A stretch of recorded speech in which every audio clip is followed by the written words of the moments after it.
மிகவும் ஒரு முக்கியமான ஒரு விஷயம். இந்த விஷயம்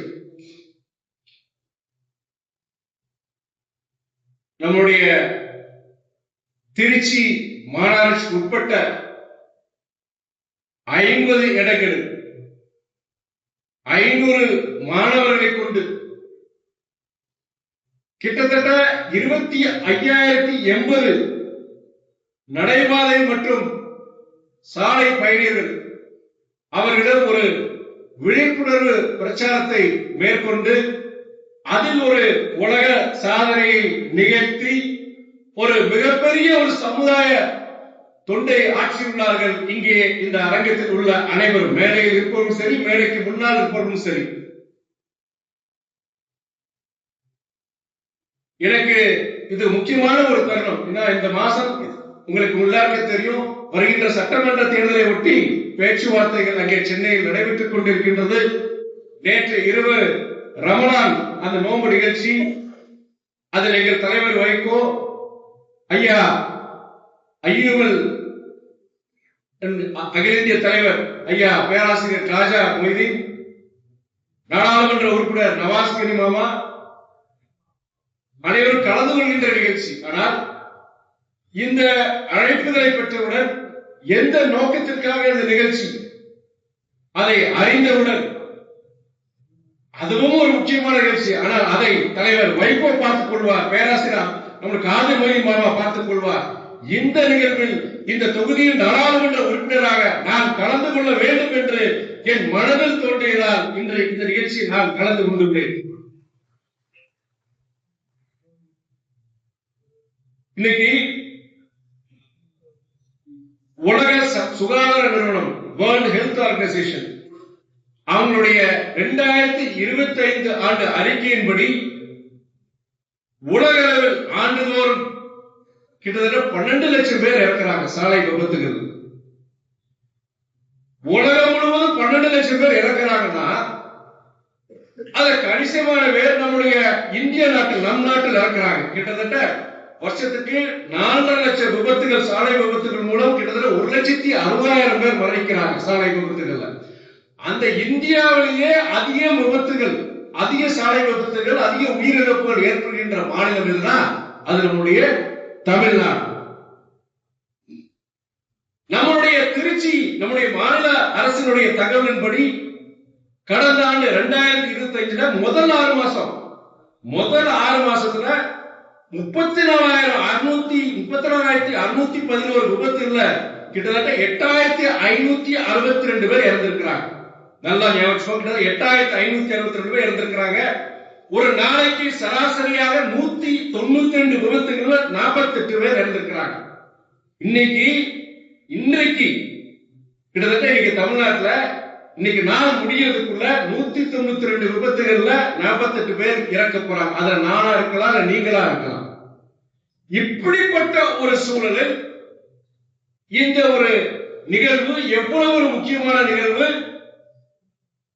அந்த சாலை விபத்துகளையும் அந்த உயிர்களை காக்க வேண்டும் என்ற அந்த உன்னதமான நோக்கத்தை மனதில் கொண்டு நம்முடைய ஜமால் முகமது கல்லூரியாகட்டும், நல்லுலக ட்ரஸ்டா இருக்கட்டும், இல்ல காவேரி மருத்துவமனையா இருக்கட்டும், இல்ல மாணவ செல்வங்களாகிய நீங்களாக இருக்கட்டும், நீங்கள் ஒரு உலக சாதனை படைக்கின்ற ஒரு நிகழ்வை நடத்தி கிட்டத்தட்ட 25,080 சாலை பயணிகளுக்கு ஒரு விழிப்புணர்வு உருவாக்கி பல உயிர்களை நீங்க காப்பாற்றிருக்கிறீங்க. இப்படிப்பட்ட நிகழ்ச்சியை நான் கலந்துக்கலாம்னு இருக்க முடியுமா? கண்டிப்பாக ஒரு நாடாளுமன்ற உறுப்பினராக நான் கலந்து கொள்ள வேண்டும்.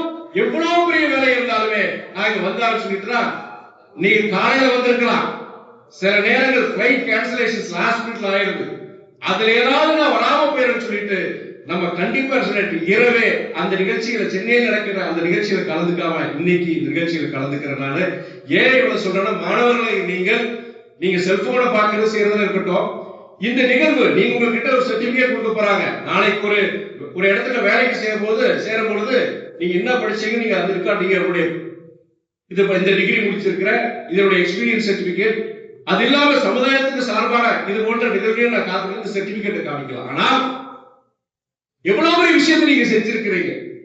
உங்களுடைய கல்லூரி மேற்கொண்ட இந்த இவ்வளவு ஒரு முக்கியமான நிகழ்வுல நீ உங்களுடைய பங்களிப்போ இருந்திருக்கிறது அந்த முக்கியத்துவம் கூட உங்களுக்கு தெரியாம கூட இருக்கலாம். நான் இப்ப சொன்னதுக்கு அப்புறம் முக்கியத்துவம் உங்களுக்கு தெரிஞ்சிருக்கும். நான் இன்னைக்கு இந்த நாடாளுமன்ற உறுப்பினரா நான் செயல்படும் பொழுது கிட்டத்தட்ட 18 மாசம் ஆயிடுச்சு. ஒவ்வொரு நாடாளுமன்ற ஒரு தொகுதிக்கும் சாலை பாதுகாப்பு குழுங்கிறது ஒரு அமைப்பு இருக்கு. 3 மாசத்துக்கு ஒரு முறை DISHA meeting, district development coordination and monitoring கமிட்டின்னு சொல்லிட்டு ஒரு கூட்டம் கலெக்டர் ஆபீஸ்ல நான் இருப்பேன். அந்த கூட்டத்துடைய தலைவர் நானு, அந்த குழுவோட தலைவர் நானு, மாவட்ட ஆட்சியர் கலெக்டர் இருப்பாரு, மாநகராட்சி ஆணையர் கார்பரேஷன் கமிஷனர் இருப்பாரு. இந்த மாவட்டத்தில் இருக்கிற அத்தனை அரசு அதிகாரிகள், ஒன்றிய அரசு ஸ்தாபன அதிகாரிகள் இருக்கட்டும், மாநில அரசு ஸ்தாபன அதிகாரிகள் இருக்கட்டும், அத்தனை பேர் கிட்டத்தட்ட 500க்கும் மேற்பட்ட அதிகாரிகள் அந்த அரங்கத்தில் இருப்பாங்க. அவங்க முன்னாடி நடக்கிற இந்த கூட்டம் தான் இந்த டிஷா கூட்டம்.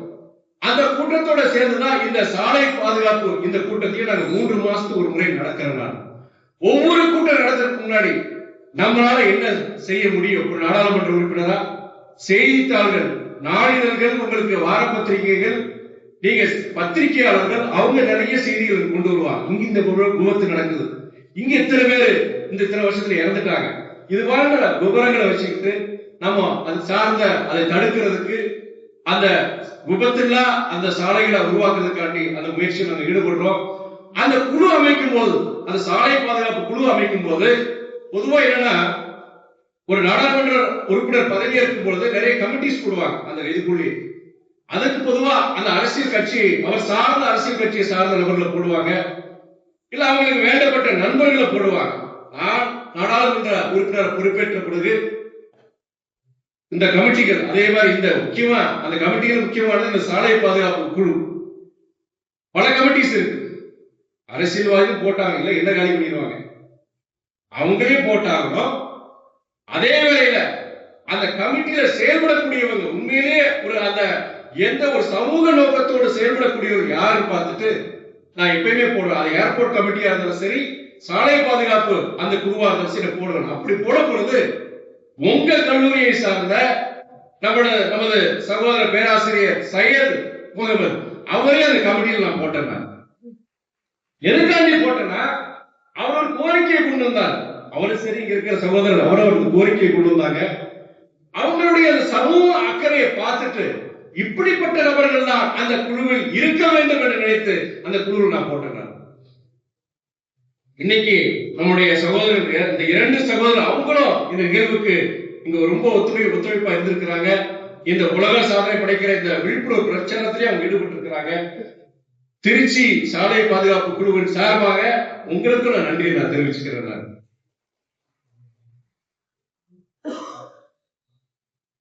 இன்னைக்கு ஒரு நாடாளுமன்ற உறுப்பினராக நான் என்னென்ன செஞ்சிருக்கிறேன்?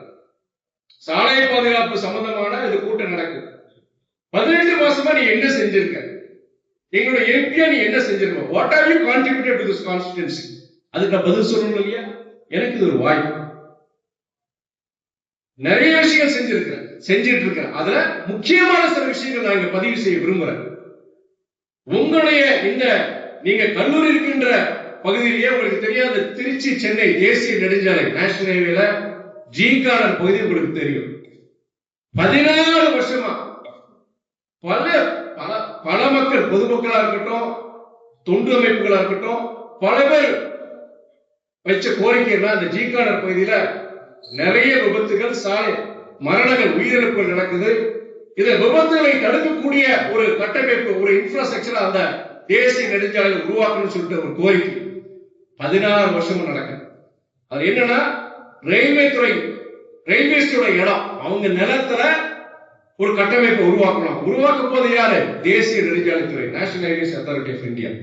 2 டிபார்ட்மெண்ட், ஒன்று ரயில்வேஸ், இன்னொன்னு நேஷனல் ஹைவேஸ்.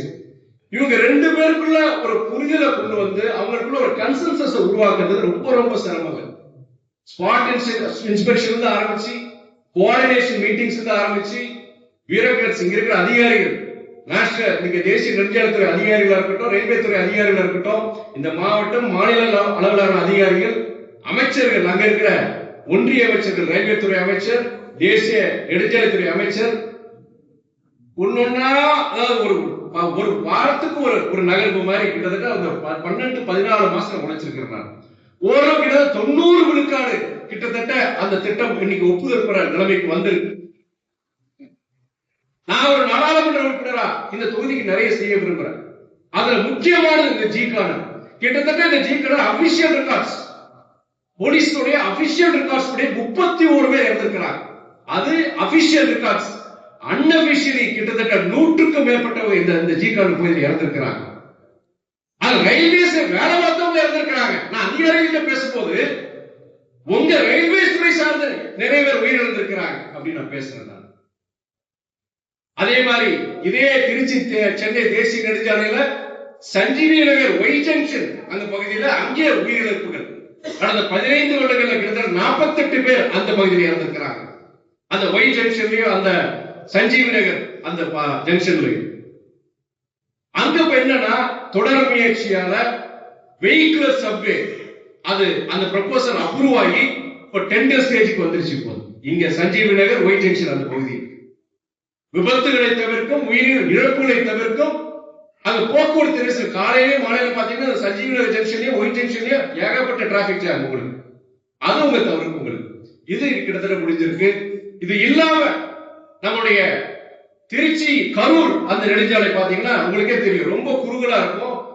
வாகனங்கள், பஸ், லாரியில அவ்வளவு ஓவர் ஸ்பீடிங், நிறைய உயிரிழப்புகள் அங்கேயே நம்ம சந்திச்சிருக்கோம். அதுக்கு நான் முயற்சி எடுத்துட்டு இருக்கும் பொழுது அது என்ன சொல்லிருக்க, ஒரு பக்கம் காவேரி ஆறு, ஒரு பக்கம் ரயில்வே தண்டவாளம் மேற்கொண்டு நாங்கள் அகலப்படுத்த முடியாதுன்னு சொல்லிட்டு மாற்றுப்பாதை இப்ப அதுக்கு ஐடென்டிஃபை பண்ணி அடுத்து இனி ஒரு 4 மாசங்கள்ல அதுக்குண்டான அந்த வேலையை அவங்க அப்ரூவ் பண்றேன்னு சொல்லி வாக்குறுதி ஒன்றிய தேசிய நெடுஞ்சாலைத்துறை கொடுத்திருக்கிறாங்க. அதே மாதிரி திருச்சி தஞ்சாவூர் அந்த சாலையில துவாக்குடி பால் பண்ணை, அது உங்களுக்கு தெரியும், அது கிட்டத்தட்ட 10-12 வருஷமா அந்த பிரச்சனை போயிட்டு இருக்கு. அதுவே கிட்டத்தட்ட அதுக்கு ஒரு தீர்வு காணப்பட்டு அந்த சர்வீஸ் ரோட் அந்த அகலப்படுத்துறது, அது உருவாக்குறதுக்கு உண்டான வேலைகள் ஆரம்பிச்சிருக்கிறாங்க. இது சில விஷயங்கள், நிறைய விஷயங்கள் பண்ணிட்டு ஒரு முக்கியமான சொல்லியிருக்கிறேன். ஏற்கனவே பேசும்போது சொல்லியிருக்காங்க, நீங்க திருச்சி இன்டர்நேஷனல் ஏர்போர்ட் பொறுத்தவரைக்கு இன்னைக்கு சென்னைக்கு அடுத்து பிஸியஸ்ட் ஏர்போர்ட்னா அது கோயம்புத்தூர் கிடையாது, மதுரை கிடையாது, திருச்சி தான். இன்னைக்கு டொமஸ்டிக் கனெக்டிவிட்டியா இருக்கட்டும், இன்டர்நேஷனல் கனெக்டிவிட்டியா இருக்கட்டும், நிறைய பிளைட்ஸ் நம்ம கொண்டு வந்திருக்கிறோம். நம்ம இனியும் நிறைய நம்ம செஞ்சிருக்கலாம். சமீபத்தில் உங்களுக்கு அந்த அகமதாபாத்ல அந்த ஏர் இந்தியா ஒரு கிராஷ் நடந்தது. அதுக்கப்புறம் பாத்தீங்கன்னா அவங்களே கிட்ட தம்பிச்சு போயிட்டாங்க. நிறைய பிளைட்ஸ் அவங்களுக்கு ப்ராமிஸ் பண்ணியிருந்தாங்க, அது நின்றுச்சு. இப்போ உங்களுக்கு திருச்சி டெல்லி பாத்தீங்கன்னா இண்டிகோ ஏர்லைன்ஸ் ஓடிட்டு இருக்கு. ஃபர்ஸ்ட் டைம் உங்களுக்கு திருச்சி டெல்லி பிளைட் போயிட்டு இருக்கு, நேரடி விமான சேவை. அது நம்ம ஆக்சுவலி ஏர் இந்தியாவுக்கு தான் கொண்டு வந்தேன் நான். ஏன்னா அவங்க என்ன சொல்லுவாங்க, பிளைட் வச்சிருக்கிறோம் நாங்க, ஆனா அங்க எங்களுக்கு டெல்லியில இருக்கு அங்க ஏர்போர்ட்ல ஸ்லாட் கொடுக்க மாட்டேங்கிறாங்க, அதுக்கு ஏற்பாடு பண்ண சொல்ல முறை பல முறை நம்முடைய விமான போக்குவரத்து அமைச்சரை சந்திச்சு அதுக்கப்புறம் அவருடைய தயவால அங்க ஸ்லாட் வாங்கினா, ஸ்லாட் வாங்கி அவங்க அமைச்சரை கூட்டு பேசுறாரு ஏர் இந்தியா கிட்ட. இப்ப ஸ்லாட் நான் கொடுத்துட்டேனால நீங்க இமீடியட்டா ஆபரேட் பண்ண சொல்லும் போது அதுக்கப்புறம் அவங்க ஏர் இந்தியா சொன்னாங்க, because of the Ahmedabad crash நிறைய பிளைட்ஸ் நாங்க கேன்சல் பண்ணிட்டோம், எக்ஸிஸ்டிங் ரூட்ஸ் நாங்க கேன்சல் பண்ணி புது ரூட் நாங்களால ஆபரேட் பண்ண முடியாத போது இண்டிகோ அந்த ஸ்லாட் எடுத்துட்டாங்க. அப்படிதான் இண்டிகோ உங்களுக்கு டெல்லி திருச்சி அந்த பிளைட் வந்தது. அதே மாதிரி உங்களுக்கு ஹைதராபாடா இருக்கட்டும், பெங்களூரா இருக்கட்டும், நீங்க இங்க இருந்து நேரடி விமான சேவை வெளிநாடுகளுக்கு போக முடியாது. இந்த கனெக்டிங் பிளைட்ஸ் மூலியமா நீங்க சீப்பர் பிளைட்ஸ் நீங்க கிடைக்கிறதுக்கு வாய்ப்புகள் இருக்கு. அதே மாதிரி வைடர் பாடி ஏர்போர்ட், பெரிய விமானங்கள் இங்க திருச்சி ஏர்போர்ட்ல இயங்குறதுக்கு அந்த ஏர்போர்ட் அந்த ரன்வே எக்ஸ்பான்ஷன் கிட்டத்தட்ட 12 வருஷமா தொய்வா இருந்தது. நான் பதவி ஏற்கும் பொழுது 50 விழுக்காடு தான் அந்த ரன்வே எக்ஸ்பான்ஷன் நடந்திருந்தது. இன்னைக்கு 100 விழுக்காடு முடிஞ்ச ரன்வே எக்ஸ்பான்ஷனுக்கு உண்டான அந்த நிலவு கையகப்படுத்திட்டு இருக்கு.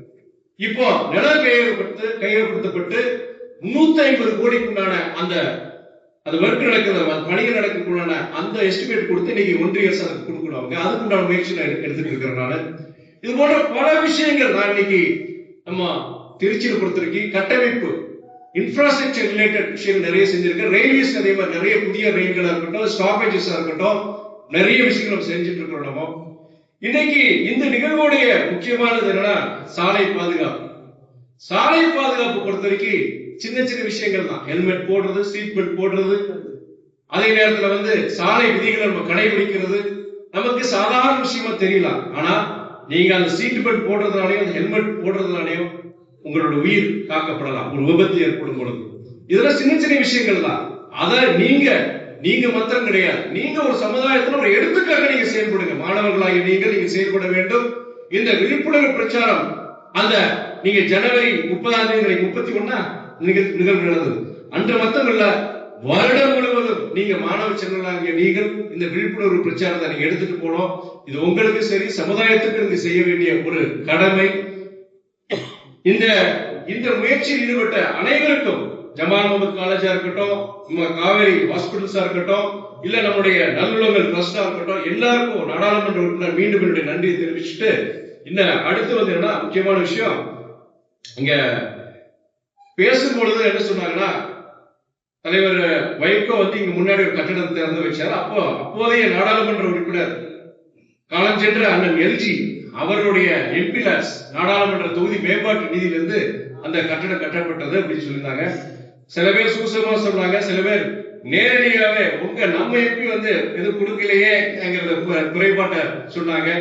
இப்படிப்பட்ட ஒரு நிறைய நற்காரியங்கள் சொன்ன மாதிரி திருச்சி மாத்திரம் கிடையாது, டெல்டா மாவட்டம் மாத்திரம் கிடையாது, மத்திய தமிழ்நாட்டுல இன்னைக்கு கல்வி இருக்கு, தொழில் வளர்ச்சி இருக்கு, முன்னேற்றம் இருக்குன்னா அதற்கு பல காரணங்கள்ல முக்கியமான காரணம் ஜமால் முகமது கல்லூரி தான். இப்படிப்பட்ட ஒரு கல்லூரிக்கு நான் செய்யாம இருப்பேனா? கண்டிப்பா என் மனசுல இருக்கு. ஆனா பிரையாரிட்டி பேசிஸ்ல நான் என்னுடைய தொகுதி பத்தி திருச்சி நாடாளுமன்ற தொகுதியில் 6 சட்டமன்ற தொகுதிகள், அதுல குறிப்பா புதுக்கோட்டை கந்தரவக்கோட்டை பகுதி இருக்கு. நீங்க போயிருக்கீங்களா தெரியாது. அது சில பகுதிகளை பொறுத்த வரைக்கும் கிராமங்கள்ல குடிக்கிற தண்ணீர் கூட உப்பு தண்ணீர், குடிக்கிற தண்ணீர் கூட உப்பு தண்ணீர். நல்லா ஞாபகம் வச்சுக்கோங்க. நீங்க நம்ம வளர்ந்த நாடு சொல்றோம், இன்னைக்கு 4வது பொருளாதார வரிசையில் நம்ம 4வது நம்ம இடத்துல நம்ம அடைஞ்சிட்டோம்னு சொல்றோம். ஆனா குடிக்கிற தண்ணி கூட ஒரு உப்பு தண்ணி குடிக்கக்கூடிய ஒரு சூழ்நிலை இருக்கிறோமோ. அப்புறம் அவங்களுக்கு அந்த கிராமங்களுக்கு அந்த ஆரோ வசதி சில அடிப்படை வசதிகள் கொடுத்திருக்கி. நான் சில கிராமங்கள்ல போகும்போது மனசுக்கு வேதனையா இருந்தது. சில கிராமங்களுக்கு மழைக்காலங்கள்ல பாத்தீங்கன்னா அந்த கிராமங்களே போக முடியாது, பாலங்கள் கிடையாது. அது 20-25 வருஷமா கேட்டுட்டு இருக்கிறாங்க.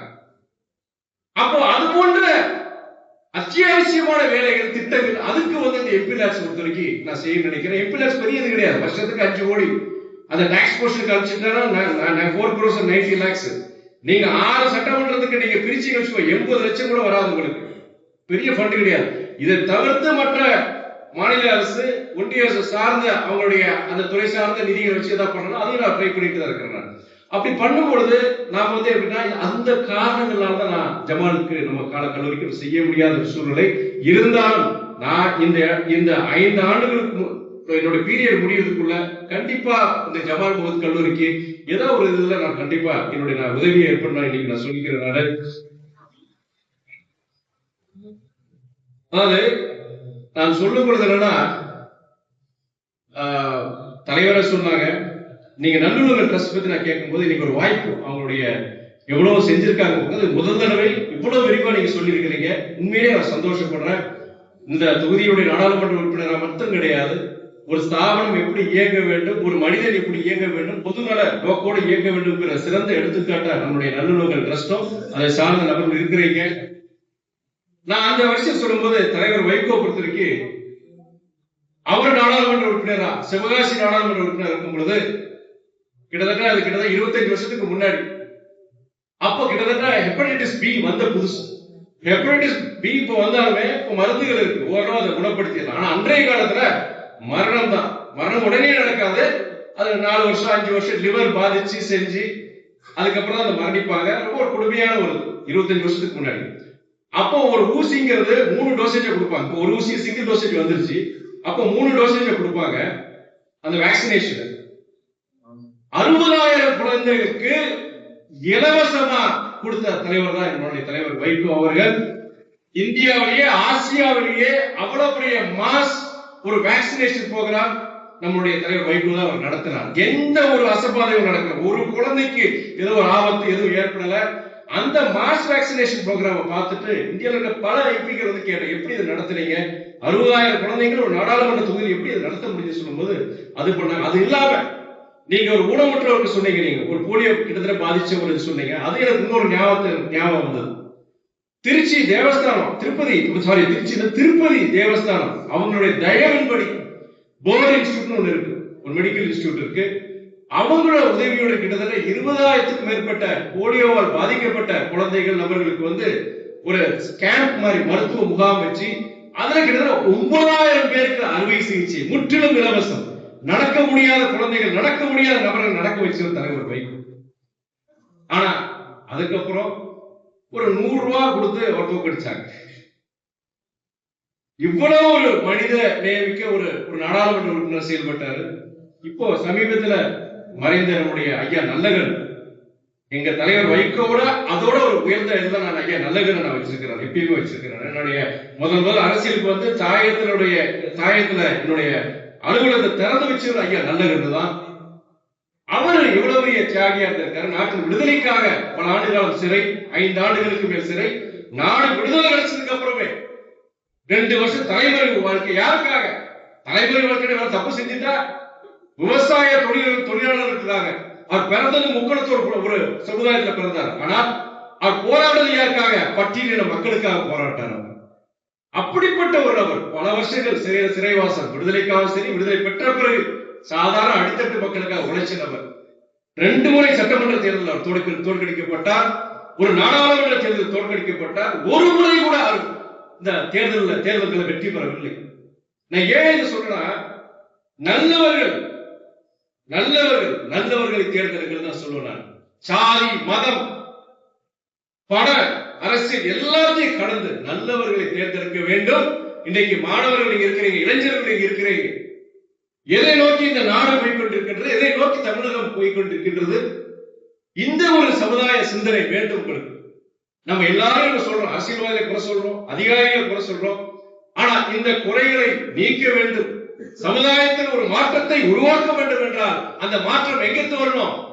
உங்ககிட்ட இருந்தா வரணும். அந்த மாற்றம் நீங்க மாறனா நாங்க மாறப்போறது கிடையாது, அரசியல்வாதிகள் மாறப்போறது கிடையாது, அதிகாரிகளும் மாறப்போறது கிடையாது. சாதி மதங்களை கடந்த ஒரு சிந்தனை வேண்டும்.